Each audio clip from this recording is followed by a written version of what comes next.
Thousands of people, whether they're from here or away, put on their wetsuits and brave Maine's chilly waters to do what they love, surf. If you've always wanted to give surfing a try but don't know how to get started, no worries. Meteorologist Mallory Brook was just like you until a few days ago when she went to Old Orchard Beach to get on a surfboard for the very first time for this week's Outside Edge. I'm having a blast, but I love being on the ocean, so I feel at home here. But it's a lot of work, but it's fun. It's fun work. And I think that's the key to everything that we attempt on Outside Edge. It's gotta be fun. Like, the Maine people just make it rich. It's not California, it's not Florida, it's not New Jersey. Here in Maine, and the people make it what it is. Surfing in Maine is a vibe unto itself. I recently plunged into surfing with Ryan McDermott of Black Point Surf Shop.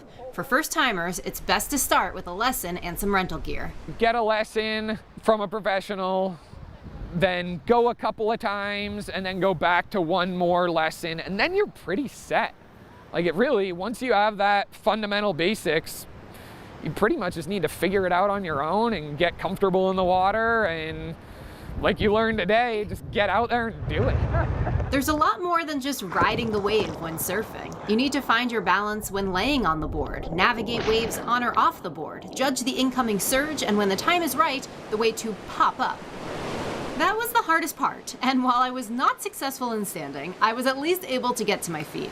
I think I'll be good to go after a couple more lessons with Ryan, who was introduced to surfing by way of skiing. My roommate from CVA was from Nantucket, and in between sophomore and junior year of high school, he invited me to move out there and live out there, and I saw surfing for the first time and was like, what? We can do this in Maine? I didn't even know you could surf here.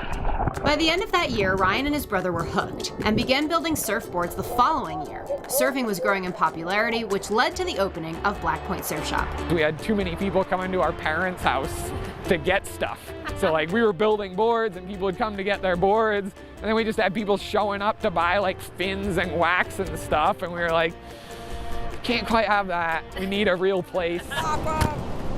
Not too bad, I think you got it. Ryan teaches throughout the summer and says it's a pretty even split of locals and those from away. Especially with kids or just stoked individuals, getting them out on the water and having them figure it out and take off running is like the most rewarding thing you could ever ask for. Ryan emphasizes that as long as you're respecting the beach you're accessing the water from, the ocean itself, and others in it, you can essentially surf safely the rest of your life. There's not many sports or activities that we do that are literally just for fun. And surfing is one of those things where like the only reason to do it is to have fun. Mission accomplished. For the Outside Edge, I'm meteorologist Mallory Brook, News Center, Maine.